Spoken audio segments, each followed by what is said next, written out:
గోదావరికి ఎగువ నుంచి వరదలు రావడంతో ధవళేశ్వరం బ్యారేజ్ నుంచి దిగువకు 2.5 లక్షల క్యూసెక్ల వరద నీటిని అధికారులు విడిచిపెట్టారు.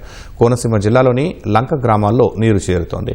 పి గన్నవరం మండలం బూరుగులంక వద్ద తాత్కాలిక బాట వరద నీటిలో మునిగింది. 4 గ్రామాలకు బాహ్య ప్రపంచంతో సంబంధాలు తెగిపోయాయి.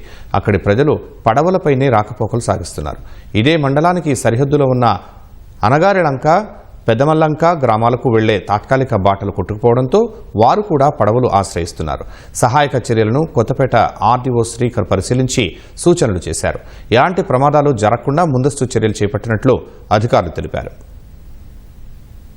ఈ రోజు మనకి ఇక్కడ గోదావరి పాయ ఏదైతే ఉందో దానివల్ల ఈ 4 గ్రామాలు బూరుగులంక, పెద్దపూడి లంక, ఉడుముడి లంక, మన అనగారివాడిపేట ఈ యాక్సెస్ కాస్త కట్ అయిపోవడం జరిగింది. సో దీనికోసం ముందుగానే మేము సమాయత్తమయ్యి మీటింగ్స్ అవి కూడా ఏర్పాటు చేసుకుని ప్రిపరేటరీ యాక్టివిటీస్ అవి టేకప్ చేయడం జరిగింది. వీళ్ళ రెగ్యులర్ రాకపోకలకి ఇబ్బంది కలగకుండా ఇంజన్ బోట్లు ఏర్పాటు చేయడం జరిగింది. పోలీసు మరియు ఫైర్ డిపార్ట్మెంట్ తరపున సిబ్బందిని కూడా ఏర్పాటు చేసి ప్రతి బోట్లో కూడా ఒక 12 లైఫ్ జాకెట్లు ఉండేటట్టు ప్రత్యేకంగా ఏర్పాట్లు చేయడం జరిగింది.